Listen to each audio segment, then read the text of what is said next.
శ్రీకాకుళం జిల్లా పొందూరు మండల రైతుల దశాబ్దాల కల కలగానే మిగిలిపోయింది.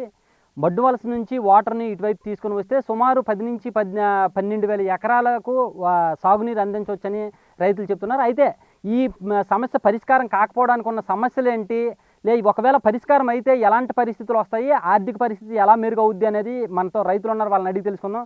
చెప్పండి, ఇక్కడ ఈ కాలువ కానీ పూర్తిగా నిర్మాణం అయితే ఎలాంటి పరిస్థితులు ఎలా మెరుగవుతాయి?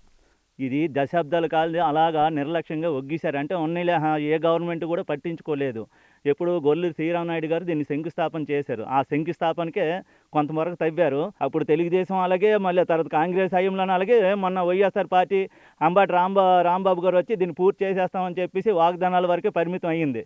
అక్కడ స్టేజీలు వేసి ఏదో బుల్డోజర్లు పెట్టి ఫోటోల వరకు అయితే బాగానే దీన్ని అక్కడ మీటింగ్ పెట్టేశారు. మీటింగ్ పెట్టేసి ఇదిగో ప్రారంభించేస్తామని చెప్పేసి మామూలు కొక్కులను తీసుకొచ్చి రైతులందరినీ కూడగట్టారు. సరే ఆయన అటు వెళ్ళిపోయారు, ఈ బుల్డోజర్లు ఎటువంటి అయిపోయాయి. సరే అక్కడితో అయిపోయింది. మరి పట్టించుకునే నాదుడే లేడు. ఎందుకంటే కొన్ని వేల కుటుంబాలు దీని మీద ఆధారపడి ఉన్నాయి. ఇంతవరకు తెచ్చి ఇన్ని రోజులు దీని కోసం కలగానే ఉంది. ప్రతి ఒక్కరు ఈ సంవత్సరం అవుతుంది, ఈ గవర్నమెంట్ వచ్చింది అంటే ఆశ, ప్రతి ఒక్క రైతుకి ఆశ, మనం బాగుపడతాము. ఎందుకంటే వరుణుడు కరుణిస్తేనే ఇక్కడున్న రైతులు అందరూ బాగుపడేది. వరుణుడు కరుణిస్తేనే ఈ చెరువులంటే నీరు చేది. వరుణుడు అంతపాటు లేదు. ఇప్పుడు దగ్గర 10 సంవత్సరాలు అవుతుంది, అంతపాటు వర్షాలు లేవు, ఏ చెరువులో నీళ్ళు లేవు, సరైన పంటలు లేవు. దిక్కుచోతని పరిస్థితుల్లో వలస కూడా వెళ్ళిపోయే, చాలా జనం వలస వెళ్ళిపోయే సూచనలు కూడా ఉన్నాయి. అయితే ఇప్పుడు ఏంటంటే ఇకనైనా గవర్నమెంట్ చొరవ తీసుకుని కూటమి ప్రభుత్వం దీని మీద శ్రద్ధ పెట్టి 100 కోట్ల రూపాయలు ఖర్చు పెడితే కొన్ని వందల కుటుంబాలు వాళ్ళ పేరు చెప్పుకొని, పవన్ కళ్యాణ్ గారు, చంద్రబాబు నాయుడు గారు వాళ్ళ పేరు చెప్పుకొని రైతులు ఎంతో ఆనందం ఉత్సాహం పడతారు. ఈ యొక్క దీనికోసం 100 కోట్లు ఏదో ఇప్పుడు అమరావతి కోసం 1000 కోట్లు ఖర్చు పెడతాండ్రు. అది మంచిదే, ఎందుకు అది మనకి అవసరం. అది అలాంటిది అందులో దీనికోసం అంటే కొన్ని వేల కుటుంబాలు బాగుపడతాయి, 1000 కుటుంబాలు మనకి రైతులకి వాళ్ళకి ప్రయోజనకరం కలుగుతుంది అనేసి ఒక్క భావంతో మనసులో పెట్టుకొని ఇక ఏ గవర్నమెంట్ అలా ఒగ్గేసింది. కానీ ఈ గవర్నమెంట్ అయినా సరే ఒగ్గకన్నా మన గౌరవనీయులు శాసనసభ్యులు మన కోన రవికుమార్ గారు కూడా దీని మీద చాలా పోరాటం చేస్తున్నారు. ఆయన కూడా కొద్దిగా ఆయన దృష్టిలో పెట్టుకొని మా నియోజకవర్గ ఎమ్మెల్యే కూడా దీనిపై కొద్దిగా శ్రద్ధ చూపించి ఆయనకు కూడా మీరు తోడై నిలబడి 100 కోట్లు ఖర్చు పెట్టి ఈ కొద్ది కాలాన్ని ఈ కొద్ది బట్టిని తవ్వి చూపించి మాకు నీరు వచ్చే ఏర్పాటు చేస్తారని ఈ రైతులందరి పట్ల చాలా వేడుకుంటున్నాం. మరి అంటే అలాగా దశకాలంగా అలా ఉండిపోయింది అంతే. దీన్ని నిర్లక్ష్యంగా ఒగ్గేశారు అంతే. ఎవరు కూడా నాకేటుంది అంటే వేరేగా వీళ్ళు ఫ్యాక్టరీల మీద ఇప్పటి వరకు దీని మీద ఎంత ఖర్చు పెట్టారు, ఇంకెంత ఖర్చు పెట్టాల్సి ఉంది? ఖర్చు పెట్టింది ఇప్పుడు ఎన్ని కోట్లు ఖర్చు పెట్టారు, ఇప్పుడు దగ్గర 100 కోట్ల రూపాయలాగా దీని మీద ఖర్చు పెట్టారు. ఏకమును ఈ 100 కోట్లు ఖర్చు పెట్టి ఒక 10 కోట్ల దగ్గరే ఈ 100 కోట్లు 10 కోట్లు ఖర్చు పెడితే 10 కోట్ల అవసరం కూడా లేదు. ఈ 10 కోట్లు కానీ ఖర్చు పెడితే కొన్ని వందల కుటుంబాలు అంటే రైతులు, ఏ రైతుకు కూడా ఇప్పుడు ఉన్నపాటి బట్టిలాల్లో చూస్తుంటారు, ఏడుస్తుంటారు. అంటే వాళ్ళకి మాకు రాకపోద్దా, వాళ్ళకి బట్టి వచ్చినట్లు మాకు ఊరి పండదా అనేసి పాపం వాళ్ళు చూసి మేము కన్నీళ్ళు పెట్టుకునే రోజులు కూడా ఉన్నాయి.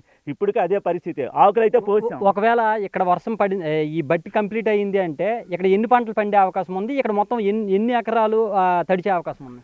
ఇక్కడ వర్షాకాలం అది ఇప్పుడు బట్టి వచ్చే మార్గం బట్టే కానీ వచ్చేలాగా ఉంటే 4 పంటలు పండుతాయి. 4 పంటలు పండుతాయి. అంటే పచ్చదనం ఎక్కడికక్కడ పచ్చదనంగా ఏర్పడుతుంది. ఇక్కడ అంటే అనుకూలం ఏంటంటే నీరే వసతి లేక, నీరు లేదు, మెయిన్ నీరు లేదు. ఆ నీరు లేక ఏదో ఒక పంట ఏదో వరిని కరుణిస్తే ఏదో మొక్కజొన్న వేస్తాను సరే, దాంతో ఒక పంటతో సరే, ఎందుకంటే వాటర్ ఫెసిలిటీ లేక. అందుకనిసే ఇక్కడి నుంచి అయినా సర్వ చూపించి పెద్ద మనసుతో ఆలోచించి ఈ యొక్క బట్టిని పూర్తి చేస్తారని అదే ప్రేక్షకులకు అలాగే ప్రజాజనానికి నాయకులకు కూడా మీ రైతులందరి తరపున మేము ధన్యవాదాలు తెలియజేసుకుంటున్నాం. మీరు చెప్పండి, మీకు ఇక్కడ ఎంత భూమి ఉంది? ఒకవేళ మీరు ఈ బట్టి కూడా కంప్లీట్ అయ్యి ఉంటే ఎలాంటి పరిస్థితి ఉంటుంది? మీరు ఏం కోరుకుంటున్నారు ప్రభుత్వాన్ని? బట్టి వస్తే అందరికీ మంచిది సార్. ఎందుకంటే కొన్ని వేల సంవత్సరాల బట్టి ఇక్కడైతే ఎటువంటి పంటలు కూడా లేవు. అలాగనేసనే ఏదో బట్టి వచ్చింది, మా పొలాల కలిపి కూడా మాకున్ని తక్కువతో, మాకున్ని 2-3 ఎకరాల్లో అందులో నాకు 50 సెంట్లు 30 సెంట్లు మమ్మల్ని అడిగారు, మేము ఇచ్చాం. రేట్ల కలిపి కూడా అప్పటికిప్పటికి చాలా మారినా సరే మనం ఇచ్చినందువల్ల కొన్ని వేల కుటుంబాలు బతుకుతాయి. కాబట్టి మనం విలువైన భూమినైనా సరే మనం ఇచ్చాం. కానీ భూమి ఇచ్చినట్టే ఉంది తప్పించి కానీ దీన్ని పూర్తి చేయలేదు. ఇప్పుడు నేటికి ఇంచుమించు 25 సంవత్సరాల దగ్గర అవుతుంది. దీన్ని ఇలా అప్పుడు ఏది తీశారో అలాగే ఒగ్గిస్తారు. మొన్న గత సంవత్సరం ప్రభుత్వంలో చేస్తామని సరే అది ఇది అని చెప్పేసి చేశారు, కానీ అది అక్కడితో ఒగ్గిస్తారు. అలాగని మేము ఏం పంటలు వేసుకున్నా సరే వర్షాధారం వల్ల మనం వేసినా సరే ఎద చల్లుకుంటే ఇదిగో ఎద చల్లాము, 3 ఎకరాలు చల్లాము సార్. నేనైతే 3 ఎకరాలు కూడా దేనికి కూడా పనికి రాకుండా అయిపోయింది సార్. ఎందుకంటే వర్షం అప్పుడు పడ్డది, ఆ తర్వాత ఎండిపోయిన చేతన వేగం చచ్చిపోయింది. కాబట్టి ఇది దయించి ఈ ప్రభుత్వాలు కొద్దిగా మమ్మల్ని కొద్దిగా ఆదరించి ఈ బట్టిని పునరావృతం చేస్తారని కోరుతున్నాం సార్. మీరు చెప్పండి, మీకు ఇక్కడ ఏమైనా వ్యవసాయం ఉందా? ఎంత ఒకవేళ ఇది కంప్లీట్ అయితే మీకు ఎలాంటి పరిస్థితులు, రైతుల పరిస్థితులు ఎలా మెరుగయ్యే అవకాశం ఉంది? వ్యవసాయం ఉంది సార్, మాకు కొద్దిగా ఒక 2 ఎకరాలు ఉంది. కాకపోతే సరైన వర్షాలు లేక నీటి ఆధారం లేక వ్యవసాయాలు మేమేమి చేయలేకపోతున్నాము, నేబర్ కూళ్ళు తట్టుకోలేకపోతున్నాము.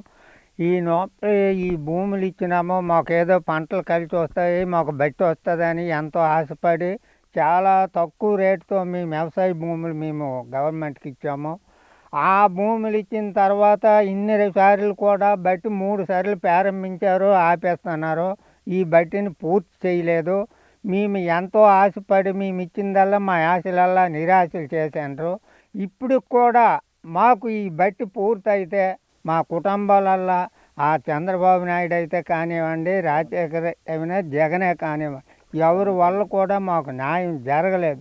ఇప్పుడైనా ఈ కూటమి ప్రభుత్వము, ఈ చంద్రబాబు నాయుడు గారు ఇది పూర్తి చేసి మా నేపకి మా రైతులకి మాకు సుఖాన్ని అందిస్తారని మరీ కోరుతున్నాము. చూస్తున్నారు కదా, రైతులు ఏమంటున్నారంటే 25 ఏళ్ల క్రితం మేము భూములు ఇచ్చామో అప్పుడు భూముల వాల్యూ చాలా తక్కువగా ఉండేది, అప్పటి నుంచి ఇప్పటి వరకు ఈ కాలువ ఏదైతే ఉందో దాన్ని పూర్తి చేయలేదు, కానీ ఇప్పుడు భూముల రేట్లు పెరిగాయి. అదే భూమి ఉంటే కనీసం దానికి వాల్యూ అయినా ఉండేది, లేదంటే ఈ కాలువ అనేది పూర్తి చేసి ఉంటే వ్యవసాయం ఉన్న భూమికైనా సరే వ్యవసాయం చేసుకుని ఉండేవాళ్ళం. దేనికి పనికి రాకుండా పోయాం.